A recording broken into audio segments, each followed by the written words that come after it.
매년 6월 첫 주는 우리 감리교회에서 지키는 평신도 주일입니다.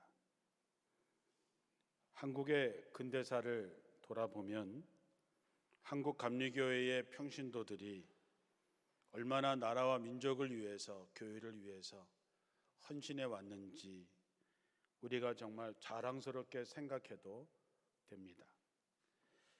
이 땅에 성경이 처음 전파됐을 때도 그것을 주체적으로 받아들이고 교회 설립의 주역이 된 것도 평신도들이었습니다. 우리 교회도 116년 전에 선교사가 오셔서 첫 번째 예배를 드렸던 분들도 평신도들이었습니다. 일제 강점기의 어려운 때도 또 한국 전쟁으로 말미암아 민족의 순환의 현장에도 그리스도인들이 현장에서 복음을 가지고 사랑을 가지고 나라와 민족을 위해서 애를 많이 썼기 때문에 여기까지 온 것입니다. 올해 평신도 주일의 주제는 정결한 마음, 정직한 영성 회복입니다. 정결한 마음이 뭘까? 정직한 영혼이 뭘까? 웨슬리 목사님의 편지에 보면은 정결한 마음은 그리스도 예수의 마음을 품는 것이다, 이렇게 쓰여져 있습니다. 저는 이 말을 참 좋아합니다. 정결한 마음, 정직한 영이 이런 것이고 저런 것이고 라고 설명할 수 있는 부분은 많이 있지만 정말로 정결한 마음, 정직한 영혼은 예수의 마음을 본받는 것, 예수님의 마음을 품고 사는 것이다 라고 하는 이 웨슬리 목사님의 편지에 우리는 동의할 수 있습니다. 이번 한 주간 여러분들이 예수 그리스도의 마음을 품으시고 성령 안에 있는 기쁨을 누리는 한 주간이 되기를 주님의 이름으로 축원합니다. 지난주는 성령 충만에 대해서 말씀을 나눴습니다. 성령 충만한 사람의 삶의 결론은 뭐냐? 성령의 열매를 맺고 사는 거라 그랬습니다. 성령의 열매가 맺어지지 않는 사람은 성령의 사람이라고 볼 수 없는 것이지요. 그가 맺은 열매로 그를 알 수 있다 했습니다. 그렇다면 정결한 마음, 정직한 영혼을 갖고 사는 사람도 결국 그 사람의 일상의 삶에서 나타나는 현상, 나타나는 열매를 가지고 우리는 알 수가 있는 것이지요. 예수님께서 선한 사마리아 사람의 이야기 속에서 묻습니다. 누가 이웃인가? 누가 선한 이웃인가? 묻습니다. 거기에는 제사장도 나오고 레위 사람도 나오고 사마리아 사람도 나왔습니다. 누가 선한 이웃입니까? 자비를 베푼 사람입니다. 강도 만난 사람에게 자비를 베풀어 준 사람입니다. 그게 정답입니다. 사마리아 사람이라고 다 선한 사마리아 사람이겠습니까? 제사장이라고 레위 사람이라고 다 강도를 만난 사람을 두고 가겠습니까? 그렇진 않겠지요. 그렇다면 누가 선한 이웃인가? 자비를 베푼 사람, 그 사람이 맞는 것이지요. 자기의 삶의 열매로 드러낸 사람이라고 하는 것이죠. 하나님의 뜻을 이룬 사람, 하나님의 뜻대로 행한 사람입니다. 지난 금요일 날 오후에 저는 코로나 백신을 맞았습니다. 그동안 매스컴에서 부작용에 대한 기사가 심심치 않게 나왔기 때문에 사실 망설여지기도 했었습니다. 또 백신을 맞기 전에 나타날 수 있는 여러 가지 부작용에 대해서 안내를 받을 때에도 염려가 됐었습니다. 그러나 그 염려는 제가 부작용으로 죽고 사는 그런 문제가 아니라 혹시라도 내가 하나님 앞에 서게 된다면 내 모습이 어떤 모습일까 하는 두려운 생각이었습니다. 혹시라도 주님께서 불법을 행한 자야, 나는 너를 도무지 모른다고 하지 않으실까 봐 염려가 된 것이지요. 왜냐하면 제가 나름대로 열심히 살고 열심히 목사로서 부끄럽지 않게 살려고 애를 써왔지만 이 모든 것이 정말 하나님의 뜻에 합당한 자였을까? 그리고 백신을 맞고 나서 나 자신을 다시 한번 돌아보는 귀한 시간을 갖고 있습니다. 하나님께서는 우리에게 뭔가 대단한 것을 요구하시지 않습니다. 대단한 것은 하나님께 속한 것이지 우리가 할 수 있는 것이 아닙니다. 그러니 하나님이 우리가 할 수 없는 일을 요구하지 않으십니다. 그렇다면 하나님께서 우리에게 원하시는 것이 뭘까? 그것은 선한 이웃이 되는 것입니다. 하나님의 뜻을 이루는 사람, 하나님의 은혜를 늘 기억하고 하나님을 찬양하는 사람, 그것이 하나님을 사랑하고 이웃을 사랑하는 전부인 것이지요. 누구든지 그리스도 안에 있으면 새로운 피조물이라. 이전 것은 지나갔으니 보라 새 것이 되었다. 내가 그리스도 안에 성령 받은 사람으로 내가 정말로 정결한 마음, 정직한 영을 가진 사람이라면 우리는 새로운 사람, 변화된 사람이 되는 것이지요. 그러면 우리가 어떻게 살아야 될까요? 범사에 헤아려 좋은 것을 취하고 악은 어떤 모양이라도 버리라고 오늘 본문의 말씀에서 이야기했습니다. 모든 것을 분간하고 좋은 것을 붙잡고 나쁜 것을 버리라. 취할 것을 취하고 버릴 것을 버리라고 하는 것이지요. 범사에라고 하는 말은 우리의 모든 삶을 얘기합니다. 교회에 와서는 성도, 교회 밖에서는 성도가 아닌 그런 것이 아니라 교회든 집이든 직장이든 사회든 어디든 모든 일에 모든 삶을 어떤 결정을 하기 전에 헤아려 보라고 하는 것입니다. 생각해 보라고 하는 것이죠. 좀 생각하고 분별해서 결정하라고 하는 것이죠. 그렇다면 믿음으로 사는 사람들에게 있어서 기준이 되는 것이 있어야죠. 전제되는 것이 있습니다. 내가 헤아려서 어떤 결정을 하게 됐을 때 그 기준이 뭐냐? 당연히 우리는 하나님의 말씀이라고 얘기합니다. 하나님의 뜻이 먼저라고 이야기하지요. 그것은 맞습니다. 저는 어떤 결정과 어떤 생각을 하게 됐을 때 먼저 예수님이시라면 어떻게 했을까? 그 질문을 먼저 스스로에게 던집니다. 이런 상황에서 예수님이라면 어떻게 하셨을까? 하나님은 뭐라고 말씀하실까? 정말로 하나님의 뜻은 무엇일까를 묻습니다. 그래서 하나님이 원하시고 하나님이 기뻐하시는 뜻을 기준 삼고자 합니다. 범사에 헤아리려면 우리는 하나님의 뜻을 생각하고 하나님의 말씀으로 분별해서 그것을 결정해야 되는 것이지요. 그래서 우리는 하나님을 믿는 사람으로서 첫째, 진정 하나님이 기뻐하시는 뜻인가를 먼저 헤아려야 됩니다. 어떤 일을 만났을 때, 어떤 결정을 했을 때, 무엇을 행해야 될 때, 심지어 어떤 말을 할 때도 이것이 정말 하나님이 기뻐하시는 일일까? 이것이 정말 하나님의 뜻일까를 생각하는 것이지요. 많은 성도들이 빠지는 함정 가운데서 자신의 뜻을 마치 하나님의 뜻인 것처럼 착각하는 것이지요. 자기 생각, 자기 판단을 하면서 이것이 하나님의 뜻이라고 행동하는 사람들도 있습니다. 때로는 자기 생각과 자기 판단으로 하나님의 뜻을 거부하고 하나님의 역사를 방해하는 경우도 있습니다. 그래서 우리는 하나님의 기쁨을 선택하지 않고 자신의 기쁨을 선택합니다. 하나님의 편에서 선택하는 것이 아니라 내 편에서 선택하고 살아가죠. 예수님께서 어느 날 제자들에게 묻습니다. 세상에서 나를 뭐라고 하느냐? 제자들이 세상에 떠돌아다니는 이야기를 말씀합니다. 어떤 사람은 예레미야라고 얘기하고 어떤 사람은 엘리야라고 얘기하고 어떤 사람은 세례 요한이라고 얘기합니다.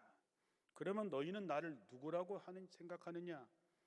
그때 베드로가 위대한 고백을 하지요. 주는 그리스도시요 살아계신 하나님의 아들입니다. 그때 예수님께서 자신이 십자가에 달려 죽을 것에 대해서 말씀할 때에 베드로가 그것을 말리는 장면이 나옵니다. 조금 전까지만 하더라도 칭찬을 받고 내가 네 위에 교회를 세우리라 라고 칭찬받았던 베드로가 그리하지 마십시오, 안 됩니다 라고 얘기하자 예수님께서 말씀하십니다. 사탄아, 내 뒤로 물러가라. 너는 나를 넘어지게 하는 자로다. 네가 하나님의 일을 생각하지 아니하고 도리어 사람의 일을 생각하는도다. 예수님께서 십자가에 달려 죽는 것을 얘기했을 때에 저도 말렸겠지요. 그렇게 하시면 안 됩니다. 예수님이 어떤 분인데 십자가에 달려 죽으시면 되겠습니까? 베드로가 하는 말이 베드로가 생각했을 때 충성된 말이겠죠. 저도 그렇게 생각합니다. 그러나 그것은 하나님의 뜻이 아니기 때문에 사탄아 물러가라 라고 하는 얘기를 듣게 된 것이죠. 사도 바울은 로마서 12장 2절에 이렇게 얘기합니다. 너희는 이 세대를 본받지 말고 오직 마음을 새롭게 함으로 변화를 받아 하나님의 선하시고 기뻐하시고 온전하신 뜻이 무엇인지 분별하라. 우리가 범사에 헤아린다고 하는 것은 하나님의 선하시고 기뻐하시고 온전하신 뜻이 무엇인지를 선택하기 위한 헤아림이 되어야 된다는 것입니다. 세상에 기준이 있겠죠. 돈 버는데 기준이 있겠죠. 출세하는데 기준이 있겠죠. 그러나 우리의 기준은 세상의 이 세대를 따르는 것이 아니라 하나님의 뜻에 두어야 된다는 것이죠. 그렇게 하기 위해서는 여러분들이 정결한 마음, 정직한 영을 갖지 않고서는 하나님의 뜻을 분별할 수 없습니다. 마음을 새롭게 한다고 하는 것은 거룩한 결단을 요구하는 것입니다. 여호수아 24장에 보면 여호수아가 이스라엘의 모든 백성, 모든 지도자들을 불러 놓고 이렇게 얘기합니다. 만일 너희들이 하나님을 섬기는 것이 좋지 않게 보이거든 너희 조상들이 강 저쪽에서 섬기는 신들을 섬기든지 아니면 너희가 거주하는 이 땅 아모리 족속의 신을 섬기든지 오늘 너희가 섬길 자를 오늘 택하라. 오직 나와 내 집은 여호와를 섬기겠다. 이렇게 얘기합니다. 이 얘기는 너희 판단에, 너희 생각에 이렇게 하는 것이 출세하고 이렇게 하는 것이 돈 많이 버는 것이라고 생각한다면 그렇게 따라라. 나는 여호와의 집을 여호와만을 섬기겠다고 고백했던 것이지요. 사랑하는 성도 여러분, 범사에 나는 모든 일에 하나님의 기뻐하시는 뜻을 택하리라 라고 하는 거룩한 결단이 여러분에게 있기를 주님의 이름으로 축원합니다. 그 결단은 순종으로 나타나고 그 순종에 하나님의 역사가 여러분의 가정에 임하시기를 축원합니다. 두 번째, 우리는 자신의 유익이 아니라 다른 사람의 유익, 공동체의 유익이 어떤 것인가를 헤아려 보아야 된다는 것입니다. 저는 어렸을 때 운동을 좋아해서 굉장히 승부욕이 강했습니다. 그래서 이기기 위해서는 무엇인지 하는 그런 모습이 비춰졌었나 봅니다. 그때 아버지께서 하신 말씀이 있습니다. 게임을 잃어도 사람을 잃어버리면 안 된다. 자리 때문에 사람 잃어버리면 안 된다라고 하는 얘기지요. 참 어려운 얘기입니다. 그러나 사람을 잃어버리지 말라라고 하는 것은 네 자신의 이익보다 다른 사람의 이익을 먼저 생각하라는 말씀으로 들립니다. 우리나라가 갈등 지수가 세계 2위를 달리고 있습니다. 이 갈등 때문에 낭비되는 돈이 어마어마하게 듭니다. 왜 갈등이 생길까요? 자신을 먼저 생각하기 때문입니다. 세상에는 공동체에 유익한 것이 있고 내게 유익한 것이 있습니다. 교회에 유익한 것이 있고 내게 유익한 것이 있는데 그것이 서로 충돌될 때가 있습니다. 예수 믿는 사람은 범사에 헤아림을 가진 지혜로운 성도는 내게 유익한 것이 아니라 공동체에 유익한 것을 선택하는 사람입니다. 나의 유익이 아니라 다른 사람의 유익을 먼저 생각하는 사람이 그리스도인이라고 하는 것이지요. 주 안에서 행한다고 하면서도 공동체의 유익보다도 자신의 유익을 앞세우는 경우가 많이 있습니다. 그 예로 고린도 교회를 한번 살펴보면 고린도 교회는 교회 역사에 가장 은사와 능력이 가장 많이 나타난 교회였습니다. 그런데 교회는 사분 오열되고 서로 미워하고 서로 싸우고 고소하고 말도 아니었습니다. 왜 그렇게 됐을까요? 왜 성령의 은사가 충만하고 능력이 나타났던 교회인데 왜 교회가 그렇게 어려워졌을까요?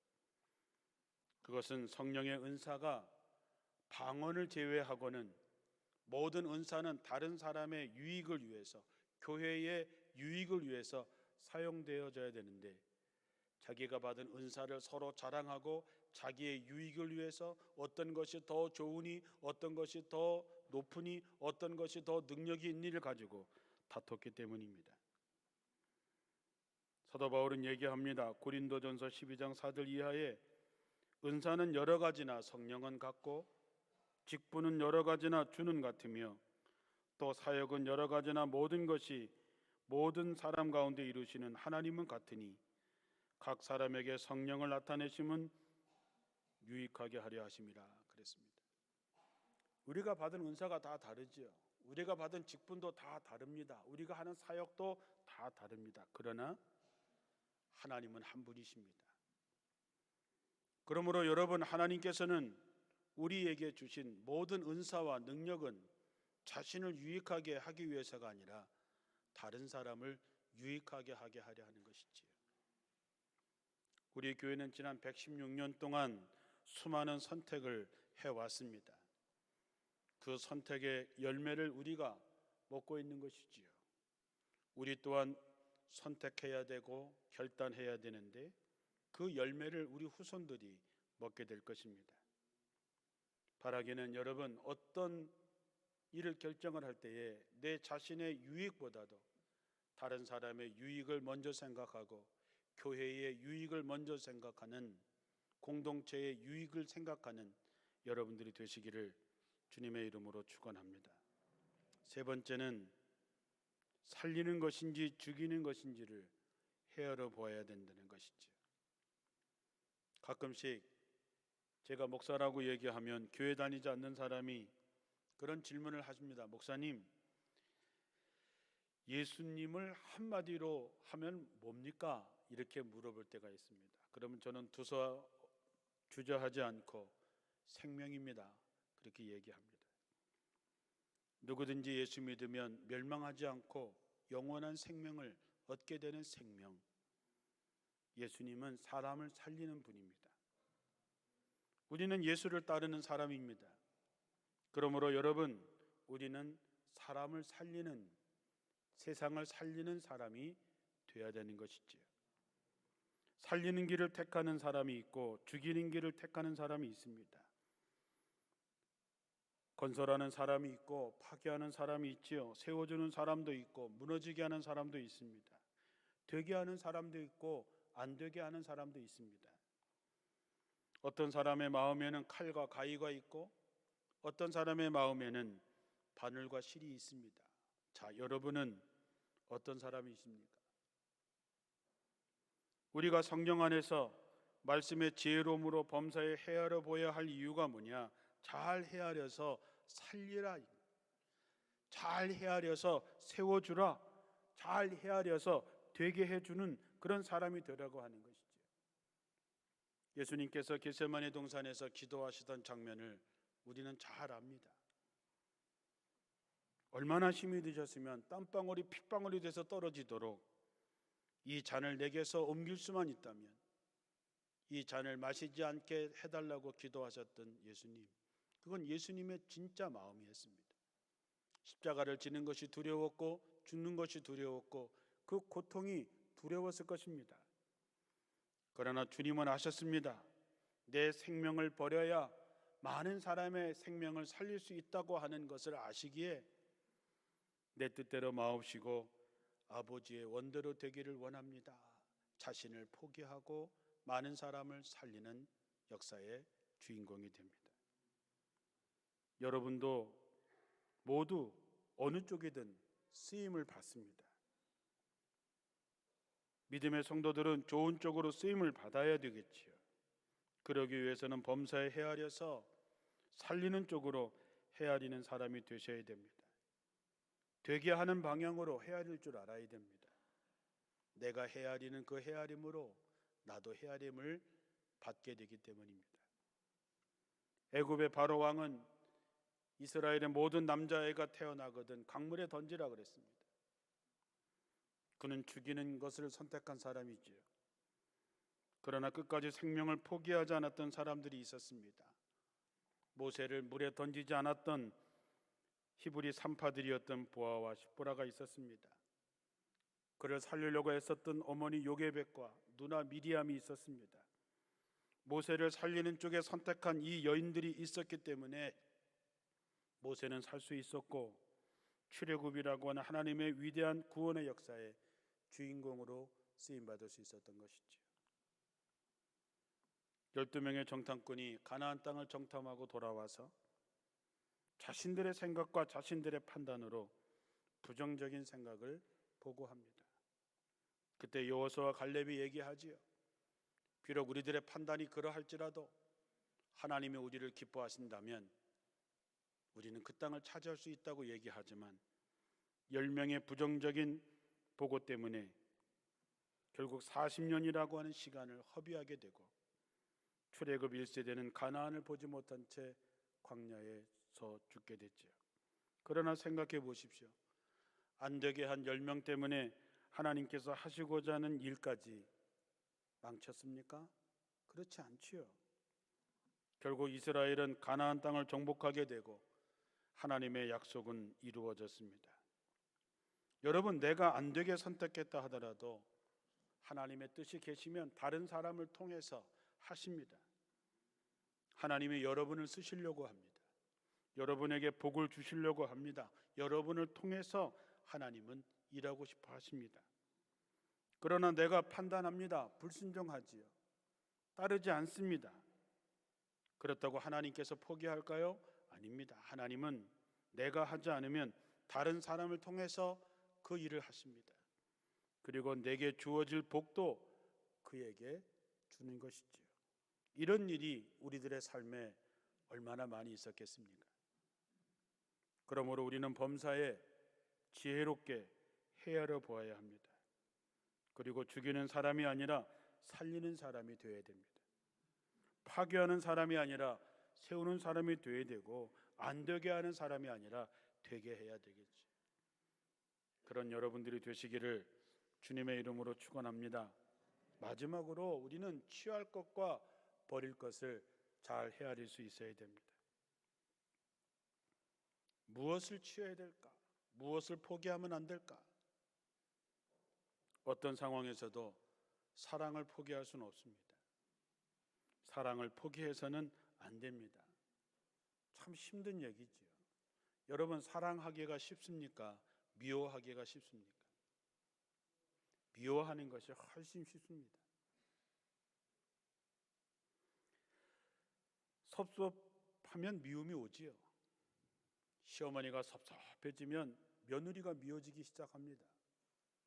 시어머니에 대해서 며느리가 섭섭한 마음을 갖기 시작하면 시어머니가 미워지지요.